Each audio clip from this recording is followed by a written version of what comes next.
Olá, seja bem-vindo ao programa Carioca. Então se acomode no sofá para ver o que vai rolar no programa de hoje. Visitamos o mar que comemora um ano de vida em 2014.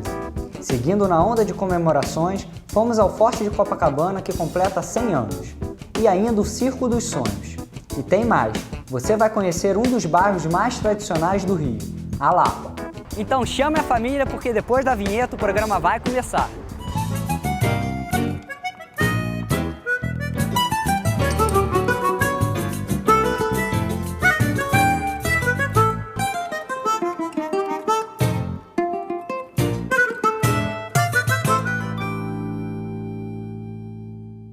O Museu de Arte do Rio de Janeiro está fazendo aniversário. E se assim como eu, você ainda não conhece, vamos juntos ver como é o museu.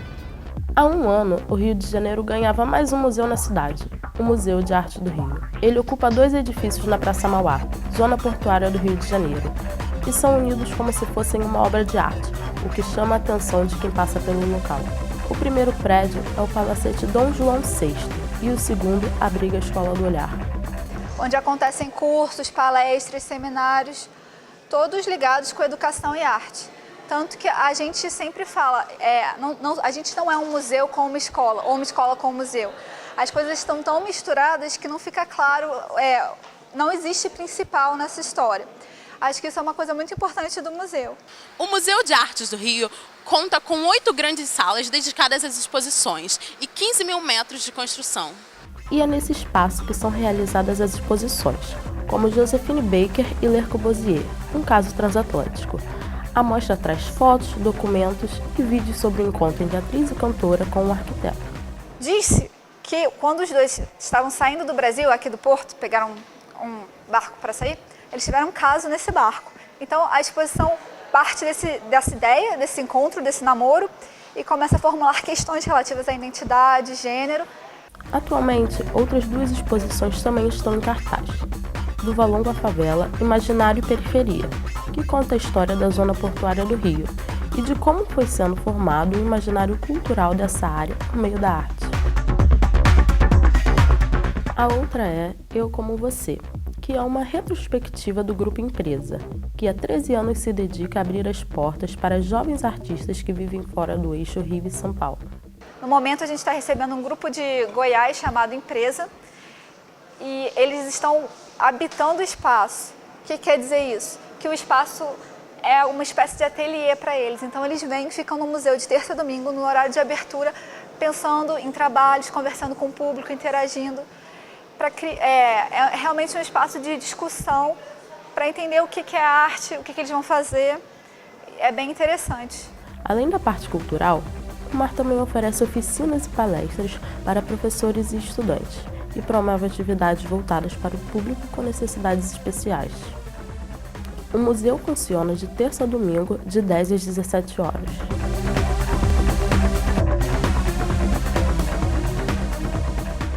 Agora nós vamos para o Forte de Copacabana, que também está comemorando aniversário.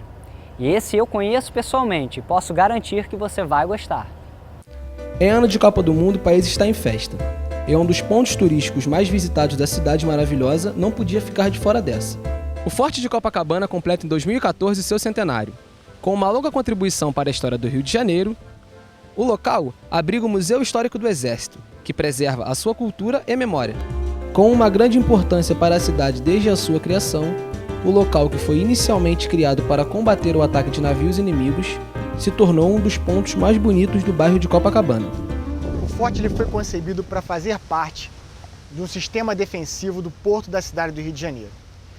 Esse sistema defensivo ele veio sendo melhorado desde o século XVI e o Forte de Copacabana é uma das últimas peças desse sistema defensivo. O forte foi construído entre 1908 e 1914. O movimento dos 18 fortes, como ficou conhecido, foi um dos pontos altos da história do local. O movimento dos 18 fortes foi um movimento contra as oligarquias que existiam aqui no Brasil na época, na década de 1920. Essas oligarquias elas controlavam o poder aqui no Brasil e não deixavam que o progresso no país acontecesse. Esse progresso era nitidamente nas áreas industrial, da educação, entre outras coisas. Esses militares com a eleição de Arthur Bernardes em 1922, eles resolveram que não poderia ser possível essa continuidade dessas oligarquias no poder. E então eles resolveram se revoltar contra o sistema. Eles pegaram em armas e o grande foco dessa insurreição foi o Forte de Copacabana. O local abriga também o Museu Nacional do Exército, que é responsável pela manutenção da história do Exército Brasileiro.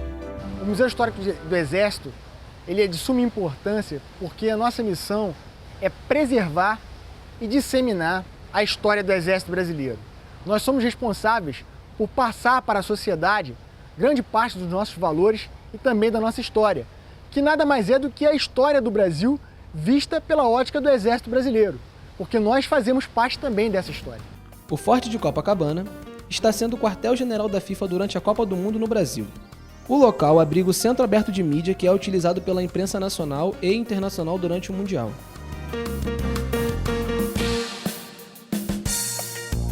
E a festa não acaba por aí.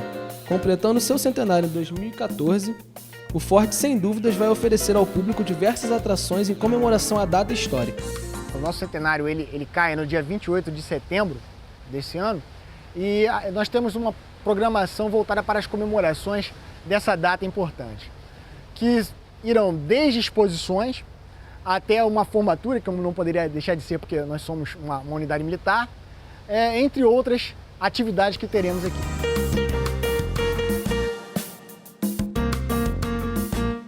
Gente, ver tanta água assim me deu vontade de ir ao banheiro. Nós vamos fazer um intervalo, mas já voltamos.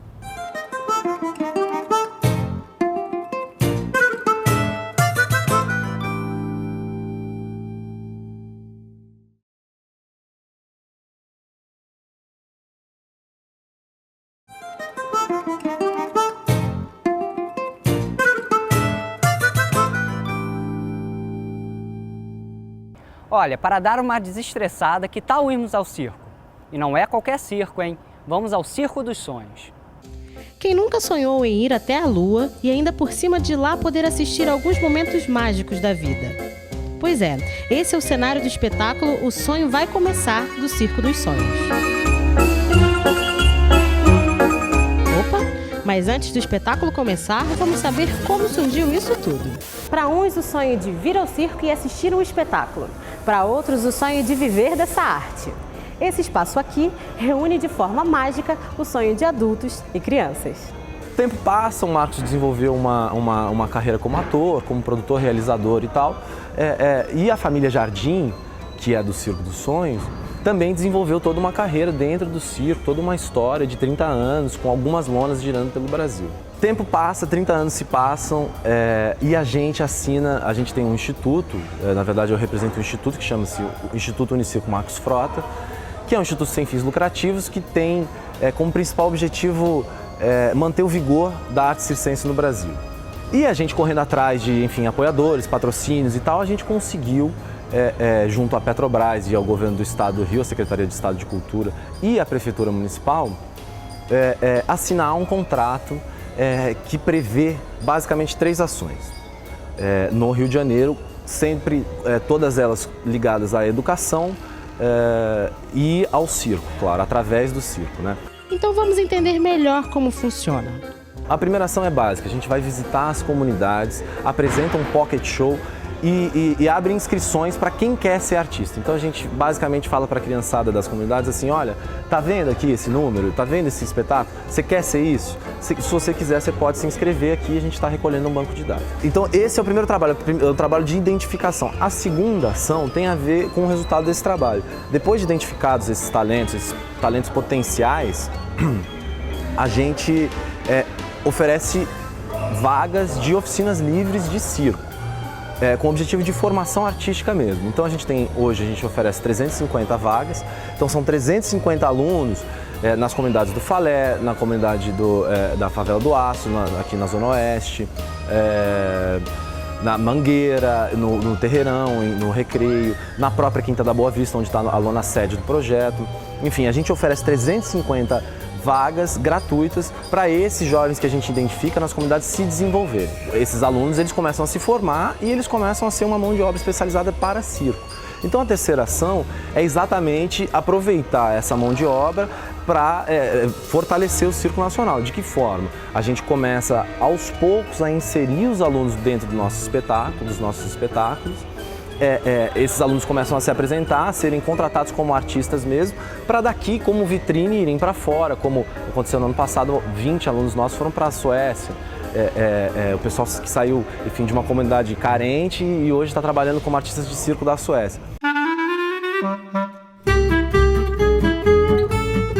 A família Jardim, criadora desse espetáculo, atualmente possui 2 circos que viajam pelo Brasil e uma unidade fixa na cidade de São Paulo, onde funciona a sua sede.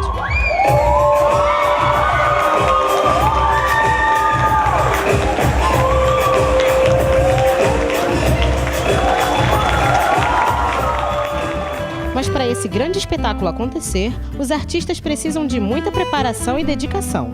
Dá só uma olhada na disposição e talento deles. Antes de começar o show, o público se distraiu comendo pipoca, algodão doce, cachorro quente e ainda aproveitaram para curtir a companhia da família. O que vocês estão esperando de hoje? Que seja legal. O que vocês querem mais ver hoje no show? Palhaço. Palhaço? Você? Palhaço. Agora sim, podemos entrar porque o espetáculo já vai começar.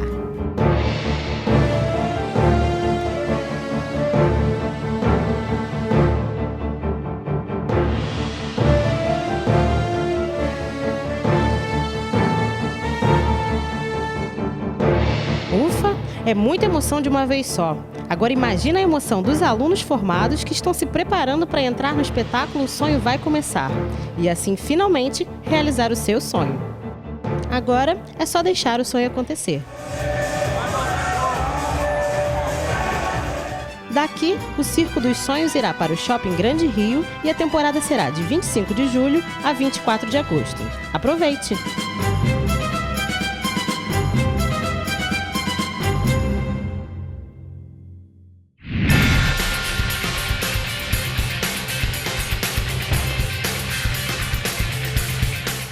Praticar um esporte é sempre bom. E se for só de meninas? Melhor ainda. E se for de patins?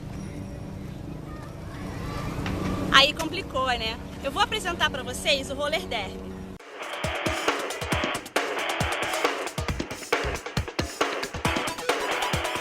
Um esporte sem regras físicas, sem um padrão corporal. Né? Democrático, inclusivo. Então, isso eu acho que é um diferencial que tem feito o esporte crescer muito. Né? Parece que tem taxas internacionais que dizem que é um esporte que cresce mais de 1000% por ano. O roller derby é um esporte feminino que atrai principalmente as meninas com mais atitude e que não tem medo de quedas e empurrões. São 2 times, com 4 bloqueadoras e uma corredora, que é chamada de Jenny, que marca um ponto por cada bloqueadora que ela passa. Quanto mais voltas ela der, mais pontos ela faz. E tudo isso em pequenos pedaços de 2 minutos. O contato físico ele é legal até certo ponto, né? Existem lógico as regras que limitam os contatos, mas eles fazem um pouco da diversão do jogo, um pouco da emoção de você derrubar alguém, utiliza as proteções para as quedas, mas as quedas existem, elas são treinadas. Então isso traz um pouco de adrenalina extra, né, para a atividade, para a modalidade, até para quem pratica, para quem assiste, acaba que é um pouco diferenciado. E eu acho que o roller derby em especial, o que atrai as pessoas, não tem um biotipo especial. Qualquer pessoa que queira praticar, ela pode vir e praticar. Eu acho que é um esporte assim que ele é bem diferente, é muito fácil, apesar dele ser diferente, é muito fácil se identificar com ele, assim, as pessoas que geralmente conhecem, elas acabam gostando. É divertido, cara, adrenalina, sabe? Tipo, claro que não é pra qualquer menina, né? Tipo, se a menina tem medo de cair no chão, se ela tem medo de se machucar, não é um esporte pra elas, mas assim, o esporte não é só isso, entendeu? Você pode vir aqui ver a gente se batendo e achar que, sabe, vai morrer, né? Assim, ele é bem seguro, na verdade.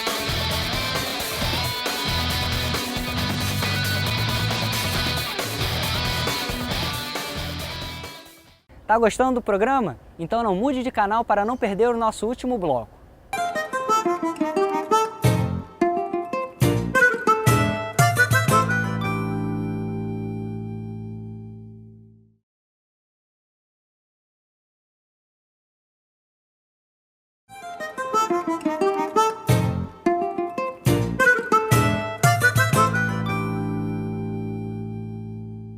Ah, sabia que você não ia me abandonar.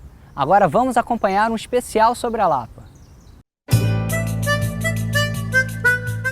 A região conhecida como berço da boemia carioca começa onde termina a Zona Sul.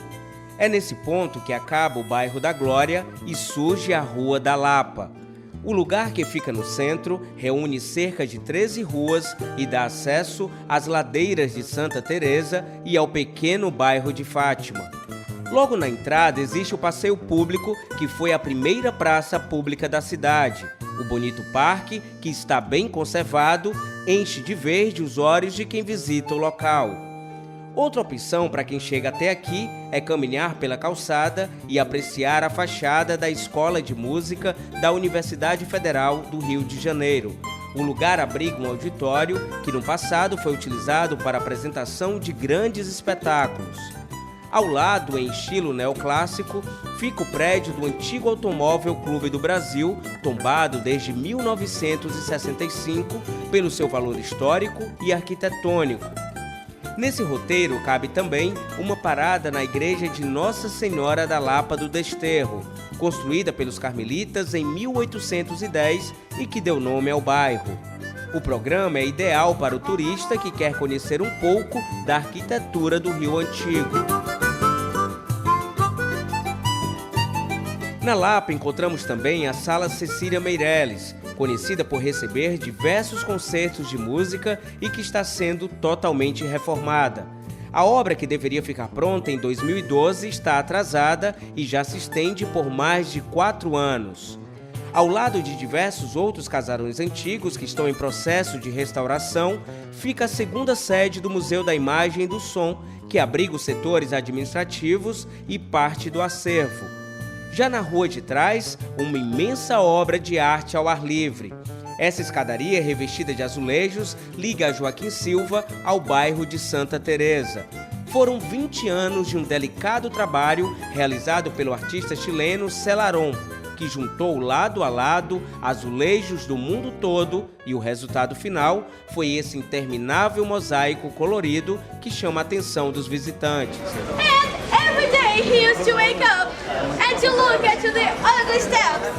Nos últimos anos, o bairro se consolidou como o segundo maior destino de turistas estrangeiros na cidade, perdendo apenas para Copacabana. Vale a pena lembrar que várias personalidades já moraram na Lapa. Machado de Assis, por exemplo, morou no número 264 desta rua. Carmen Miranda, Manuel Bandeira, Jorge Amado, Orestes Barbosa, Villa-Lobos também tiveram residência aqui. Nos últimos anos, alguns novos empreendimentos residenciais surgiram nesta região. Os prédios modernos tiveram suas vendas esgotadas em pleno lançamento.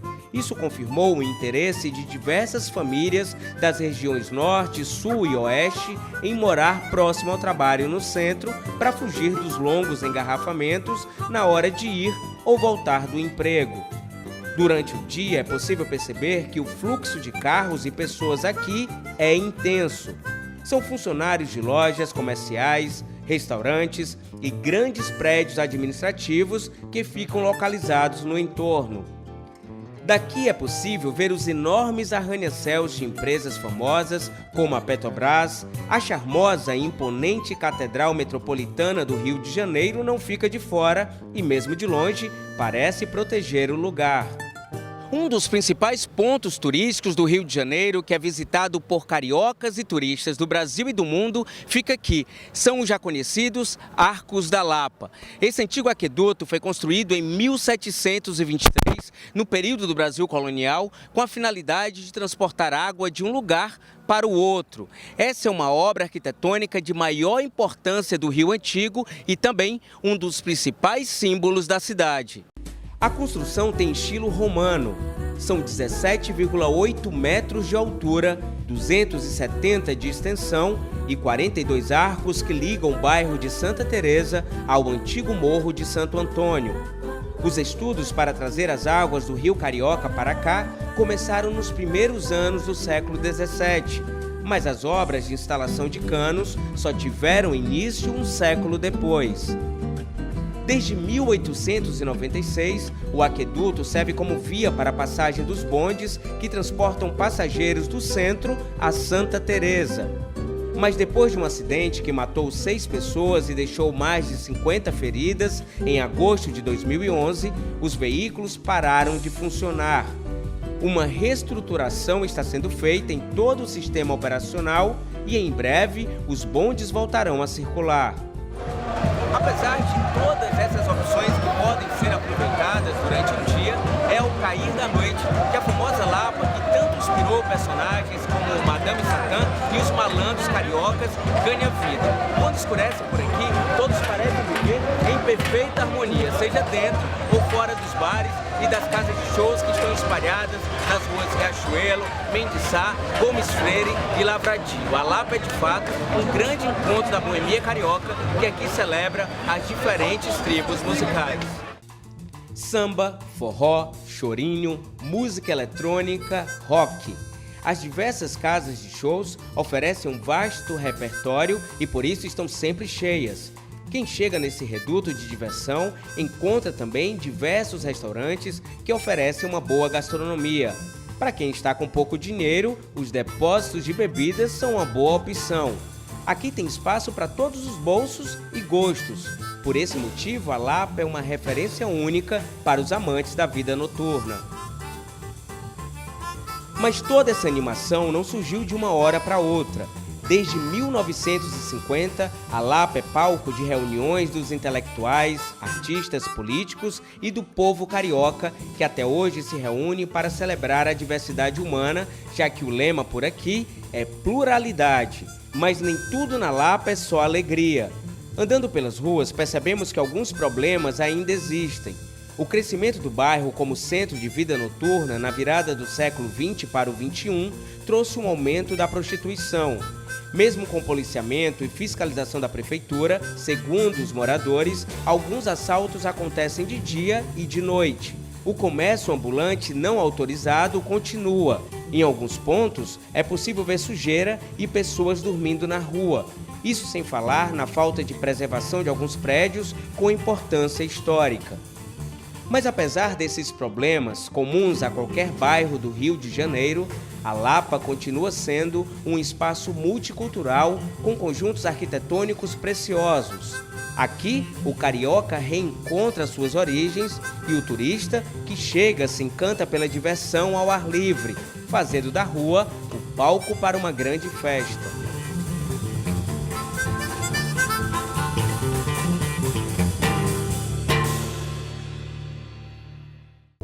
O programa de hoje foi gravado no bairro de São Cristóvão. O bairro de São Cristóvão fica na zona central do Rio de Janeiro. A ocupação do local pela família real foi o principal motivo de desenvolvimento do local. O bairro abriga o Centro Municipal Luiz Gonzaga de Tradições Nordestinas, mais conhecido como Feira de São Cristóvão. Recebe visitantes de diversos lugares que podem desfrutar de músicas e comidas típicas, além da vista do Observatório Nacional. Gente, adorei o nosso programa de hoje. Se você quiser, pode nos acompanhar no Facebook. O endereço é facebook.com/tvUnissuano. Até o mês que vem. Tchau!